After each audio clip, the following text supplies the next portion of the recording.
Welcome to the April 20th meeting of Swing Left, Take Action San Diego. I'm Wendy Gelernter, and our topic for today's meeting is one I've been getting a lot of questions on recently, which is if I want to give some money to guarantee victory in November 2024, what's the most effective, what's the most efficient, what's the smartest way to give the money? Who should I give it to? When should I give it? How should I give it?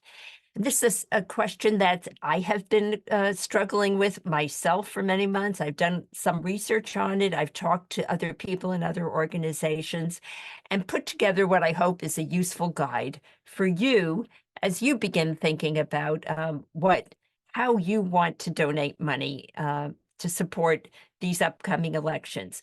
And whether you are giving $10 or $10,000, I think these guidelines will be useful regardless. What we're particularly going to be looking at also is what we've learned since 2020, because that was a pivotal election in which an incredible amount of effort went in and a lot was learned. The three organizations I have relied on for a lot of what I am going to say today, although the opinions are my own. The first is Jessica Craven, the wonderful Jessica Craven, whose Substack, Chop Wood, Carry Water, is amazing, and I encourage you to look it up yourself. It's hopeful, it's informative, it's well-researched, and just a joy to read. Highly recommended. Swing Left is the organization that has been so consistently helpful to all of us in identifying candidates, races, strategies, ever since the 2016 election. And I have relied on them very heavily for a lot of what I'm going to say as well. And finally, Focus for Democracy, a group I much more recently became acquainted with, is an organization that identifies voter engagement groups all around the country that they analyze and determine how effectively they use money to get out the vote. And I have used a lot of their information for this talk as well. So look, we've all had this problem in the last several years, which are these hysterical political emails, Joe Biden destroyed, urgent, urgent, urgent. We only have till midnight. Otherwise, we have to pack up the campaign. And what these emails are designed to do is to get you to give money, but they cause us to be very reactive, right? You're just reacting to the most recent email rather than proactive, rather than having a plan for what are the most important races, what are the most important organizations, right?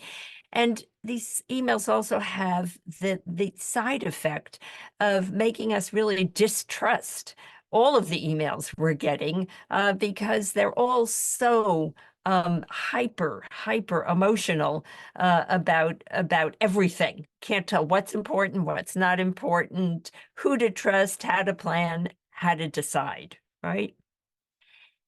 And a related problem is this thing that Jessica Craven calls hate giving, and probably we've all done it. And that is there are just some politicians we hate.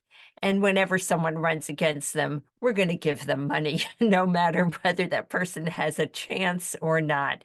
And a great example of this was the 2020 race between Lindsey Graham, the incumbent awful Republican in South Carolina, and Jamie Harrison, who's a wonderful person and has gone on to do other great things, but who almost for sure never had a chance. And despite that, Jamie Harrison raised $130 million in hate money, shattered every Senate fundraising record that's ever been set, and still lost by over 10 points. Similarly, Amy McGrath in 2020 ran against Mitch McConnell. She raised $90 million. McConnell raised only about a little more than half of that. It was the most expensive race in Kentucky history. McConnell won by almost 20 points in that race. So look, hate giving feels good in the moment. It may be less effective in the long term, right? The money, all that hate money going to a candidate who probably can't win could maybe be used more usefully somewhere else in a much closer race where the candidate has a better chance of winning. And we're giving based on emotion when we do this rather than a well thought out plan. Now, it's not to say there's not exceptions to the sort of hate giving rule. Sometimes you give money to a candidate who may not have a chance this time, but in the future, if once they get their legs going and their campaigns going, they may have a chance in a future election, right? Or in a recent case in San Diego, Genevieve Jones-Wright entered the mayoral race very late. It was clear she barely had a chance, and yet a lot of us supported her. And it turned out there was a reason why, and that's because the person who came in second and who will go on to run against Todd Gloria in November may have been disqualified from the race because of where he lived. It wasn't clear he lived in San Diego. If he had been disqualified, Genevieve would have been the second candidate, and all the money he gave her would have been worth it. As it turns out, Larry Turner apparently did live in San Diego, and so he will now be running against Todd Gloria, and we will have to support Genevieve in a future campaign, we hope, because she's a wonderful candidate. What some of the data that's been generated since 2020 and even earlier tells us is a few things. And one is that when you fund a down ballot race, a local race like Gina Jacobs' race for supervisor in District 2, or Tara Lawson Reamer's race for supervisor in San Diego County in District 1, or the congressional seat in Arizona that we'll be writing letters or postcards about later in the meeting, David Schweikert, a Republican who's seen as one of the most vulnerable Republicans in the House right now. When we fund those candidates, it gets people out to vote, gets more name recognition for those down ballot races that sometimes people don't even bother to vote in. They might get out to vote for those candidates. And when they do vote, they almost always vote for the top of the ticket. So funding for local down ballot races can trickle up to the highest level, like the presidencies and the US Senate seats. But typically money that you give at the top of the ballot doesn't necessarily trickle down to these more local races. So giving money to down ballot and local candidates is a more efficient use of your money typically than just focusing on the top of the ballot. It doesn't mean you shouldn't give to the Biden campaign or to a US Senate campaign, but you will get more bang for your dollar going sort of from the bottom up. Early funding has the most impact, and you hear this all the time in the hysterical emails that you get. But of course, it makes sense that campaigns open offices, hire staff, buy ads, community organizations, voter engagement organizations, they do the work year round. Early funding is going to have the most impact. And that's why we're having this talk today and not in October. And sort of a similar piece of information to the up ballot, down ballot argument I just make, state legislatures can make or break our democracy. I think we unfortunately learned that in 2020 because it's the state legislatures that safeguard elections, that advance voting rights, protect abortion access, protect LGBTQ rights. And these races in state legislatures, because they are smaller, typically don't cost a lot or not nearly as much as more high profile races. Those campaigns spend a lot less money. We also learned in 2020 that voter engagement groups are excellent at getting out the vote and are probably better than most campaigns, most candidates' campaigns are getting at the vote.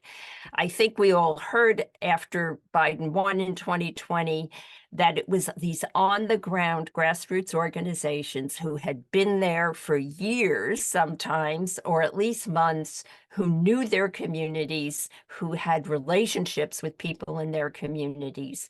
Those were the organizations that got people out to vote who wouldn't normally vote. And, you know, Stacey Abrams and her organization Fair Fight is the one most often cited for Georgia going blue and voting for Biden, for example. There's the Northeast Native Democrats in Arizona, another group that gets frequently cited for getting out the Native American vote in Arizona. And again, having Arizona go for Biden and other Democrats in the 2020 election. The reasons for this, I think, are fairly clear. After election, you know, campaigns tend to swoop into an area, lots of times with college kids and idealistic young people who don't necessarily even live in an area. They make a lot of hoopla, they get a lot of people out to vote, but after the campaign is over, they shut down the office and they go away. And these voter engagement groups, on the other hand, are on the ground and they're staying there and they're continuing to work with people before, during, and after campaigns. And as I said, these groups were the backbone of Democratic wins in 2020 in a lot of the swing states that were so important. I think my final piece of data is that many groups now are applying some of the metrics and methods that philanthropic organizations have been using for a long time. They're getting very statistical and mathematical and specific about looking at how many net Democratic votes did we get for each dollar that we spent on so-and-so's campaign or so-and-so's organization. And now there's data out there that's available to people like us so that we can pick and choose the organizations that are the most effective at getting out the vote for the smallest amount of money. For selecting candidates, there's 3 organizations, and there's more than the 3 that I'm saying, but these are the 3 I'm familiar with that I've really read a lot about and that I trust. And one is certainly Swing Left. They have a variety of funds. They're sort of like a mutual fund for political donations, right? They do the research so you don't have to. And they'll come up with a list of candidates into one big group. You give your money and they split it up among that group. The States Project and the Sister District organization are a little bit different because both of them focus exclusively on state legislative races, so governor and state house and state assembly elections. And for all the reasons I talked about earlier, we know how important those races can be. And they will put together recommended lists of candidates in state legislatures, in swing districts, and then you contribute and they divide the money among those. I, last year, worked with Swing Left to come up with my own fund of candidates up and down the ballot in tight but winnable races. And this is a list that Swing Left puts together based on their experience in identifying those races that just need a sort of a push over the edge with funding to perhaps be successful. They publish their results each time they do one of these funds, they publish their results. And on the average, their success rate is 55%. In other words, 55% of the candidates that they select and fund through a fund like the one I put together actually win. Now, we'd like that number to be 100%, right? But if Swing Left was getting 100% of their picks to win elections, you would know that they're picking the easy wins, okay? What they're trying to do is to pick the people in very tight races where they might or might not win. So the fact that 55% are winners, to me, signals that they are picking the right races and the right candidates. This fund that I put together also funds grassroots organizing efforts among the Swing Left staff. They hire college students, they hire staff in their office to do the kind of work I just talked about, but also to go out and canvass and to get out the vote. So there's about 10 candidates on the list that I have put together. Ideally, we want the money to be early money, and Swing Left actually updates this list monthly. So if they deem that somebody's raised enough money or that someone's doing terribly, or after a primary, if some new, fantastic candidate emerges, they will adjust this list. But as of today, this is the list of candidates that my fund will be supporting. So there's a state legislative race in North Carolina, which is one of the critical fund swing states, some congressional races, some Senate races, even a Michigan race where we don't know who the nominee is yet, but there's a vulnerable Republican, and Joe Biden. So I will send the link to this fund in my follow-up email. Last year, we raised over $10,000, and I got started quite late then. And so this year, I set the goal to $15,000. And believe me, nobody gave gigantic donations. It was a lot of people giving $25, $50, $100. So I hope you'll take a look at it. And if you like it, please donate. But there's also that effort is pretty much focused on candidates. And there is about 10% of the money in my fund will go to Swing Left's grassroots organizing efforts, but 90% of the money is going to that list of candidates. But as I said earlier, we really want also to fund the voter engagement groups that are on the ground in these swing states. And the group Focus for Democracy is probably the best at using very analytical methods to research and then recommend those organizations that have the highest impact. And in their vocabulary, and I guess in mine also, impact is how many net Democratic votes, in other words, how many extra Democratic votes did this organization get in the area that they were working in, and how much did it cost to get one of those net Democratic votes? And they do that by doing randomized control studies. So it's not just, fairy dust data. They really do the work to try to figure out who is doing the best job. And this is another one of these organizations, sort of like a mutual fund, where they're doing all the research and then they recommend organizations, and then you just give to whichever of the organizations they recommend that you prefer. Or you can give it to all the organizations that they recommend. The money does not go to Focus for Democracy. It goes directly to these other organizations. They're very impressive, and I'll send you a link to them.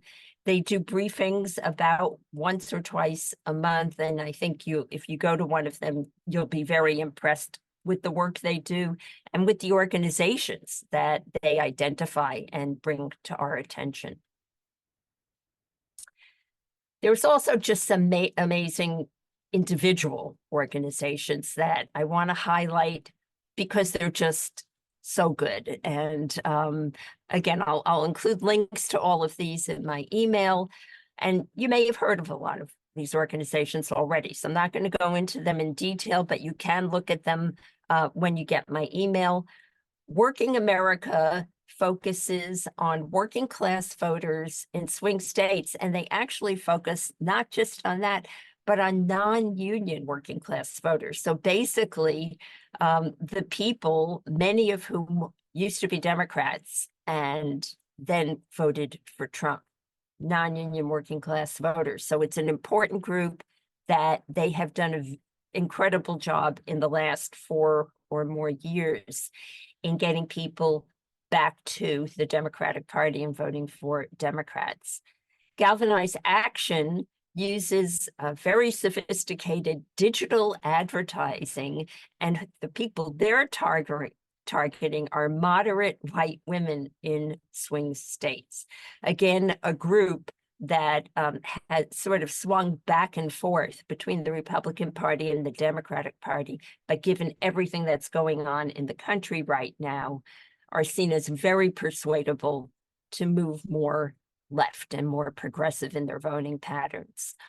Field Team 6, what they do is simple. They register Democrats in swing districts, and they do an amazing job.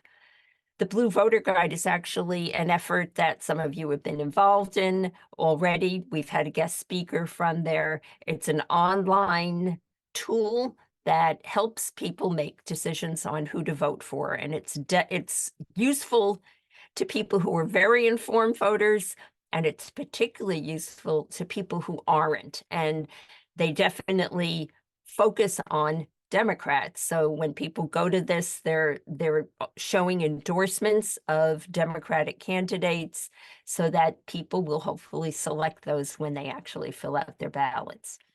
The Civic Center, all they do is register high school students to vote, and they do an amazing job. Run for Something recruits people, young people under the age of 40, to run in local races, and they've been around a long time, and a lot of the people that they recruited 4 or 5 years ago are now people in Congress, like Maxwell Frost in Florida and Jasmine Crockett. So they started out as local candidates that Run for Something supported. And I already talked about the Northeast Native Democrats and the important role they've continued to play in getting out the Native American vote. So I thought I would give you my plan. It's not the plan everybody has to do, but it would just give you an idea of the thought process that I went through to come up with what I wanted to do this year. And, you know, because picking a number, I mean, how do you do it? I decided to do it as a percentage of my income. And Larry and I talked this over because he's the other half. And we agreed that about 5% of our income would go towards victory in 2024. And I think the percentage idea is a good one. It doesn't have to be 5%, but that's one way to kind of get a handle on how much.